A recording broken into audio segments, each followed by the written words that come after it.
This is the UFC 283 live blog for Gilbert Burns vs Neil Magny, the featured welterweight fight on Saturday in Rio de Janeiro.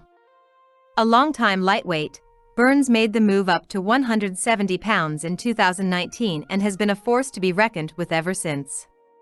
The BJJ world champion has amassed a 5-2 record in the weight class, including coming perilously close to unseating then welterweight champion Kamaru Usman during his 2021 title shot. After coming up short there, Burns rebounded with a dominant win over Stephen Thompson, but lost his most recent fight, a fight of the year contender with undefeated prospect Khamzat Chimaev. Now Burns wants to reassert himself as a top contender in the welterweight division.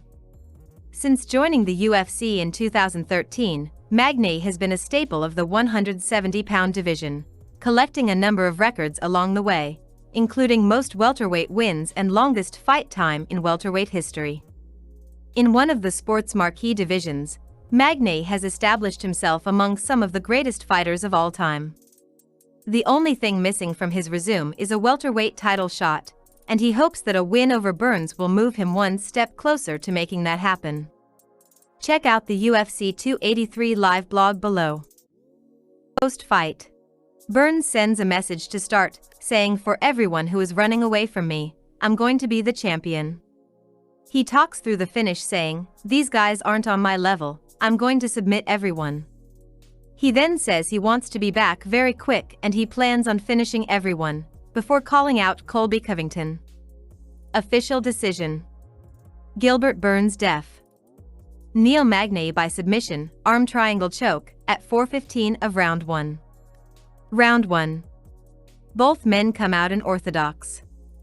Magny looks comically tall compared to Burns and he's lowering his base and keeping the long weapons out there.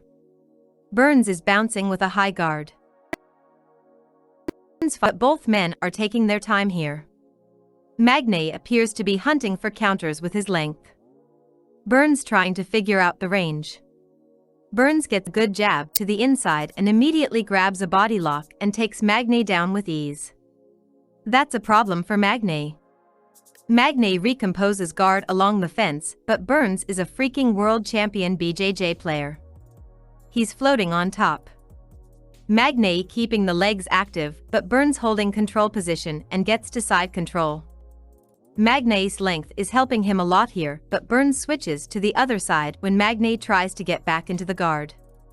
Burns isn't getting any offense here, but he's locking Magny down and finally he's able to pass to mount, with Magny's head against the fence. This is dire straits for Magny. Burns controlling the hands, postures up, and Magny gets too wild with his arms and Burns immediately grabs the arm triangle. Magny trying to fend this off, but this is a matter of time. And it doesn't take too long, Magny taps. That was a clinic from Gilbert Burns. Rio de Janeiro, it took Gilbert Burns 9 months to find a fight by arm triangle choke at 4:15 of round 1. The welterweight bout was part of the pay-per-view main card at Jeunesse Arena. After a brief feeling-out process, Burns got hold of Magny and the beginning of the end commenced. Burns elevated and dropped Magny to the canvas. Slowly but surely, Burns moved into mount. Once there, Burns quickly grabbed hold of Magny's neck and shifted to the side, the submission locked. After the fight, Burns said he wants a quick turnaround and called for a bout against Colby Covington. "I want to be back very quick, and I'm going to finish everybody," Burns yelled during his in-cage interview with Daniel Cormier. "Colby Covington, I'm coming for you." Brazilian fighters have home field advantage at UFC 283. Every fight scheduled for the Jeunesse Arena in Rio de Janeiro features a Brazilian fighter, including former UFC light heavyweight champion Glover Teixeira and reigning flyweight champion Davison Figueiredo. While those two will get a lot of the attention this week when they take on Jamal Hill and Brandon Moreno, respectively, the rest of the undercard has plenty of intriguing matchups for every fight fan. Former title challenger Gilbert Burns is back when he takes on Neil Magny. And former champion Jessica Andrade returns to where she claimed the 115-pound title when she takes on Lauren Murphy at flyweight, just to name a few. The night is also expected to mark the end of a storied career when legendary former champion Mauricio Shogun Rua makes the walk to the octagon against Ilir Potieria at light heavyweight. Rua, 41, is in his third decade of action competition but has lost his last 2 appearances. He'll look to end on a high note against Potieria, who lost his promotional debut by TKO last year.